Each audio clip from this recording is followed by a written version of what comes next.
Baik, kita mulai. Bismillahirrahmanirrahim. Assalamualaikum warahmatullahi wabarakatuh.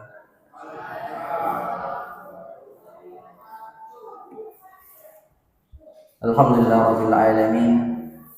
Hamdan katsiran tayyiban mubarakan fih kama yuhibbu rabbuna wa yarda. Asyhadu an la ilaha illallah wahdahu la syarika lah. وأشهد أن محمدا عبده ورسوله لا نبي بعده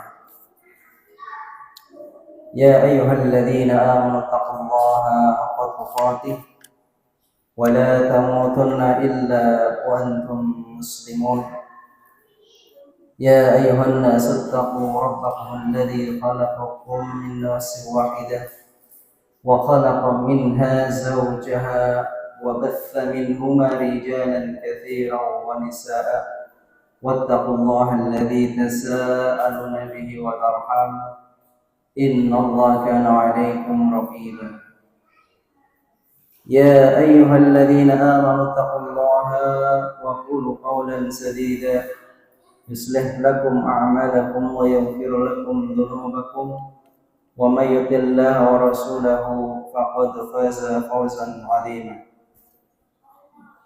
أما بعد فإن أصدق الحديث كتاب الله وخير الهدى هدى محمد صلى الله عليه وسلم وشر الأمور محدثاتها وكل محدثات بدعة وكل بدعة ضلالة وكل ضلالة. Segala puji bagi Allah yang senantiasa melimpahkan nikmat dan karunia-Nya kepada kita, sehingga pada kesempatan siang hari di tempat yang mulia ini kita masih senantiasa bisa melakukan aktivitas kita, terutama ketaatan kepada Allah Subhanahu wa taala dan menjauhi seluruh larangan-larangan Allah Subhanahu wa taala. Salawat dan salam senantiasa kita sanjungkan kehadirat baginda Rasulullah sallallahu alaihi wasallam pada keluarga dan juga para sahabat-sahabatnya. Allah Subhanahu wa taala berfirman di dalam Al-Qur'an, "A'udzu billahi samil 'alim minasyaitonir rajim. Laqad kana lakum fi Rasulillahi uswatun hasanah liman kana yarjullaha wal yawmal akhir wa dzakarallaha katsiran." Sungguh telah ada bagi kalian pada diri Rasulullah sallallahu alaihi wasallam contoh yang baik bagi siapa saja yang mengharapkan pertemuan dengan Allah dan keselamatan di akhir dan banyak mengingat Allah Subhanahu wa taala. Sungguh baginda Rasulullah sallallahu alaihi wasallam adalah merupakan contoh bagi kita di dalam urusan ibadah, akhlak dan muamalah. Dan pada kesempatan siang hari ini insyaallah kita akan mempelajari salah satu ibadah yang agung di sisi Allah Subhanahu wa taala, yaitu mengenai pengurusan jenazah. Nah, yang disebut di dalam hukum-hukum fikih ahkamul janaiz. Janaiz ini jamak daripada jenazah. Jadi pengurusan jenazah yang semestinya bagi setiap muslim mampu untuk mengetahui dan melaksanakan pengurusan jenazah, ya, terutama bagi keluarga masing-masing, ya. Kemudian syukur-syukur bisa untuk masyarakatnya, karena apabila di suatu tempat tidak ada yang mampu mengurus jenazah sesuai dengan tuntunan Nabi Sallallahu Alaihi Wasallam, yang padahal pengurusan jenazah termasuk ibadah. Yang namanya ibadah itu berarti ada contohnya dari Nabi Sallallahu Alaihi Wasallam. Maka baru dikatakan pengurusan jenazah tersebut bisa mendapatkan pahala dari sisi Allah kalau pengurusannya sesuai dengan contoh daripada baginda Rasulullah Sallallahu Alaihi Wasallam. Bukan asal-asalan, bukan asal mau kita, tetapi bagaimana baginda Rasulullah Sallallahu Alaihi Wasallam menjelaskan kepada kita, mencontohkan kepada kita bagaimana mengurus jenazah saudara-saudara kita kaum muslimin yang telah meninggal. Karena kematian adalah sesuatu yang pasti. Tidaklah kematian itu akan datang kepada kita, baik orang tua, anak muda, maupun anak-anak, maupun bahkan bayi sekalipun, pasti akan mati. Sebagaimana firman Allah Ta'ala, kullu nafsin dha'iqatul maut wa innama tuwaffawna ujurahum yawmal qiyamah faman zuhziha 'anil nari udkhilal jannata faqad faz wa mal hayatud dunya illa mata'ul ghurur. Setiap jiwa pasti akan merasakan mati, dan hanyalah Allah akan menyempurnakan pahala-pahala kalian pada hari kiamat. Dan sebagai siapa saja yang dijauhkan dari neraka dan dimasukkan ke dalam surga, maka sungguh dia adalah orang yang beruntung, orang yang menang. Dan tidaklah kehidupan dunia ini adalah kehidupan yang menipu.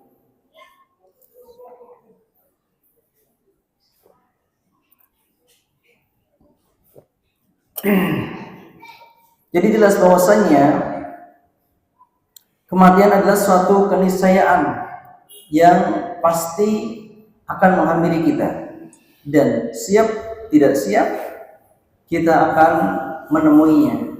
Demikian juga kita orang yang hidup, siap tidak siap, mau tidak mau harus mengurus jenazah keluarga atau saudara kita yang telah meninggal dunia. Karena mengurus jenazah ini diantara hak daripada seorang muslim. Nabi SAW bersabda, hakul muslim 'alal muslim sittun. Hak seorang muslim atas muslim yang lainnya ada 6. Idza laqitahu fasallim alaihi. Apabila kalian bertemu dengan sesama muslim, berikan salam. Pertama kita adalah memberikan salam kepada saudara muslim kita, dan kewajiban bagi yang mendengar salam adalah menjawabnya. Kemudian wa idza da'aka fa'jibhu. Apabila seorang muslim mengundang kita, tentu dalam perkara ketaatan kepada Allah, bukan dalam perkara kemaksiatan. Apabila kita diundang oleh saudara muslim kita, maka kita wajib untuk mendatanginya. Kemudian wa istansahka fansahhu. Apabila saudara muslim meminta nasihat, maka nasihatilah. Kemudian wa idza atasha fahamidallah. Apabila dia bersin, maka ucapkan alhamdulillah. Kemudian wa idza marada fa'udhu. Apabila dia sakit, maka jenguklah dia. Kemudian yang terakhir yang menjadi pokok pembahasan kita, wa idza mata fattabi'hu. Apabila dia mati, maka ikutilah. Maksudnya adalah urusilah jenazahnya. Pengurusan jenazah adalah sesuatu yang para ulama sebutkan sebagai fardu kifayah. Yaitu apabila suatu daerah tidak ada yang mampu untuk mengurusnya, maka berdosa semuanya. Tapi kalau ada salah satu saja yang mampu mengurusnya, maka sungguh pahala atasnya merupakan pahala yang besar di sisi Allah Subhanahu wa taala. Banyak pelajaran mengenai pengurusan jenazah ini, materinya banyak sekali. Para asatid membicarakannya di mimbar-mimbar, di YouTube, di daurah-daurah. Tetapi umumnya, mohon maaf, jarang sekali yang mampu, bukan bisa ya, mampu. Kalau bisa orang bisa saja, tapi tidak mampu. Mungkin karena mentalnya. Lihat orang sakit ya, orang mati aja udah takut, keluarganya meninggal takut, atau mohon maaf kadang merasa jijik dan lain sebagainya. Maka ini diantara penyebab seseorang tidak mau mengurus jenazah keluarganya atau temannya. Walhasil terkadang punya ilmu tetapi tidak digunakan, bukan karena tidak bisa, tapi tidak mau. Dan mestinya tidak seperti itu sebagai seorang muslim. Ketika mampu untuk mengurus jenazah, maka kita tampil ke depan untuk mengurusnya.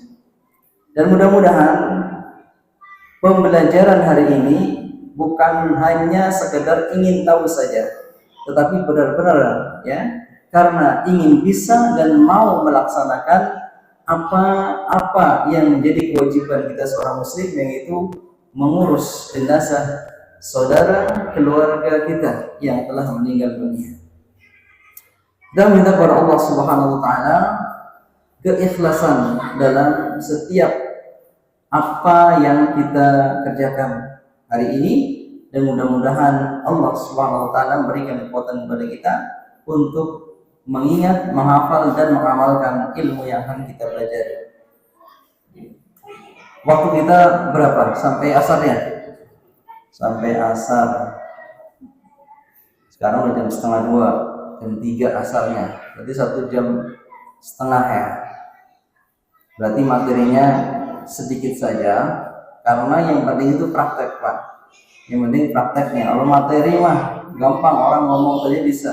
Tapi ketika praktek, kalau sekarang mayatnya mayat bohongan. Tapi kalau mayat beneran, mungkin bapak-bapak ada yang pernah ya ngurus mayat beneran. Nah, itu tentu berbeda dengan mengurus mayat waktu latihan atau daurah ini. So nanti ketika mengurus jenazah sesungguhnya butuh mental, keringetan Pak, keringetan. Mungkin karena diantaranya berhadapan dengan satu jiwa yang telah Allah ambil rohnya. Baik, kita langsung ke materi saja. Saya lewatkan beberapa pembahasan siapa saja yang memandikan, karena asalnya yang memandikan jenazah itu dari keluarga terdekat aslinya. Maka ketika keluarga dekat meninggal, aslinya adalah kalau orang tua yang meninggal anaknya, kalau anak yang meninggal orang tuanya atau saudaranya, keluarga yang terdekat aslinya. Tetapi juga tidak menutup kebolehan bahwasanya orang lain juga boleh. Ya, orang lain misalnya seorang di suatu kampung ya ditugaskan oleh warga setempat untuk mengurus jenazah, boleh. Ya, tetapi al-aslu, pokoknya asalnya adalah keluarga terdekat. Ya, misalnya suatu keluarga meminta ke pengurus RT atau RW, saya ngurus jenazah sendiri dah. Jadi silahkan. Nah, karena memang al-aslu oleh keluarganya, tapi saya katakan tidak menutup kemungkinan bolehnya orang lain, yaitu seseorang yang ditugaskan oleh pemerintah atau warga di suatu tempat untuk mengurus jenazah tersebut.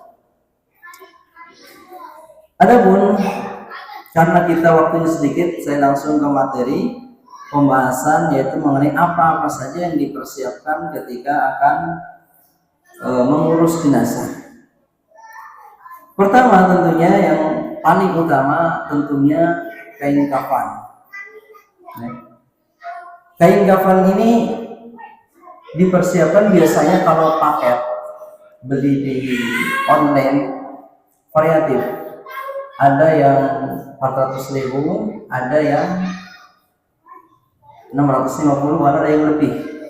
Ada yang lebarnya kecil 90 cm, ada yang 120, ada kalau tidak salah yang 145 meter lebarnya ya, bukan panjangnya. Yaitu kalau panjangnya udah disesuaikan dari sononya. Kemudian dipersiapkan adalah kapur barus. Kapur barus, sabun, sampo, minyak wangi, kemudian cotton bud, gunting kuku. Ini kalau kapur barusnya segini tuh kurang. Itu saya bawa berapa kantong ya?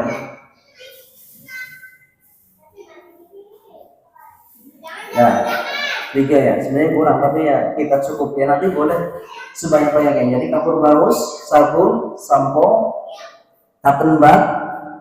Sebenarnya cotton bud bisa juga dibuat dari kain kafan, nanti juga bisa kalau tidak ada.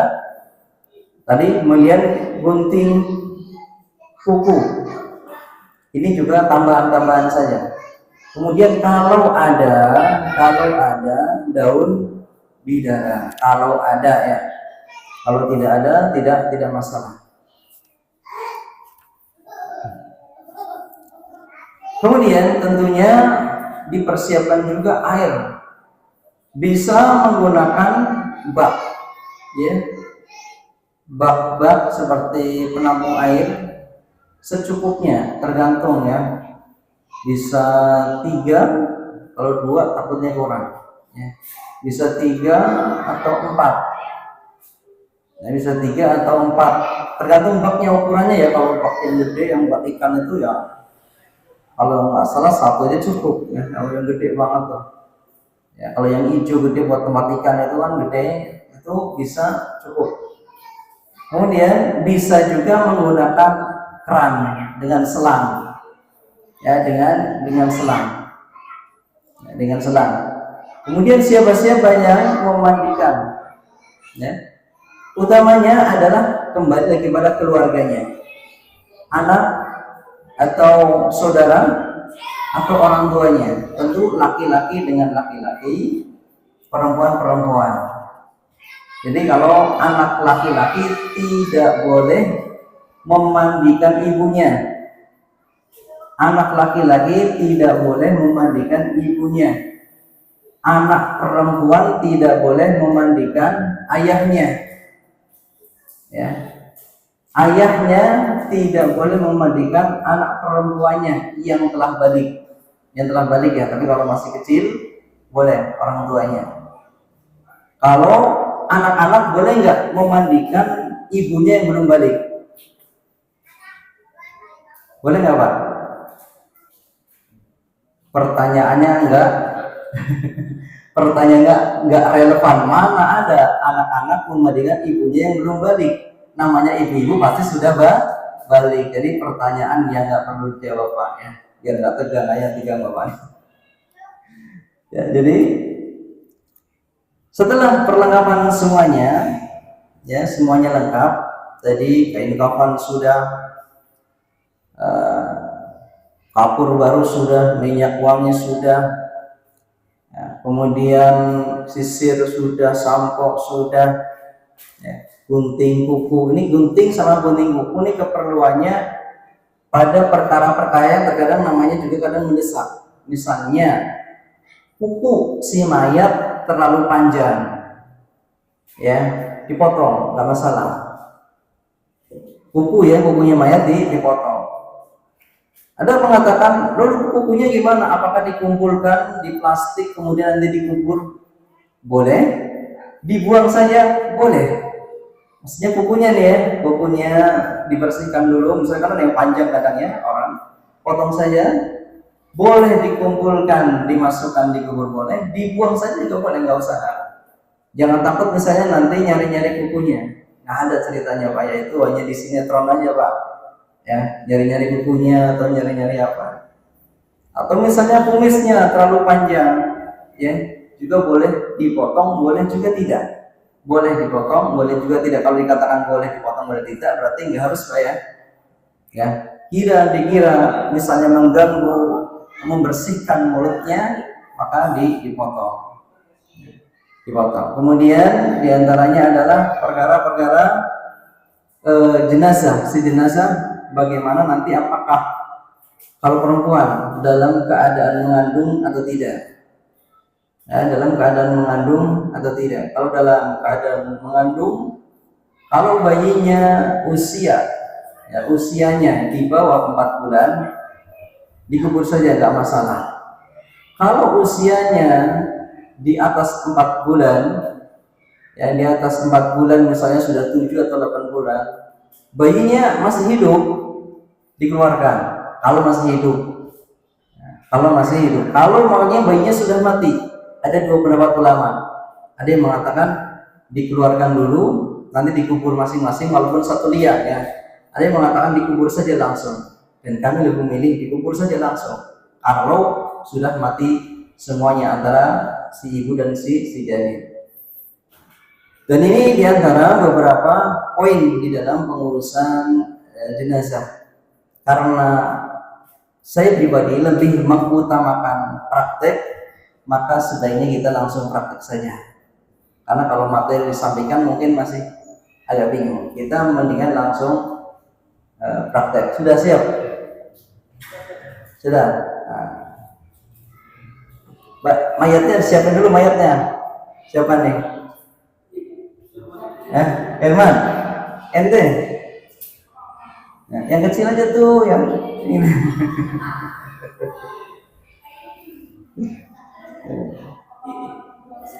Hah? Mandi dulu. Pakai mic atau ini aja? Ayo bapak silahkan kita ke. Nih, Evan, mati dulu ya.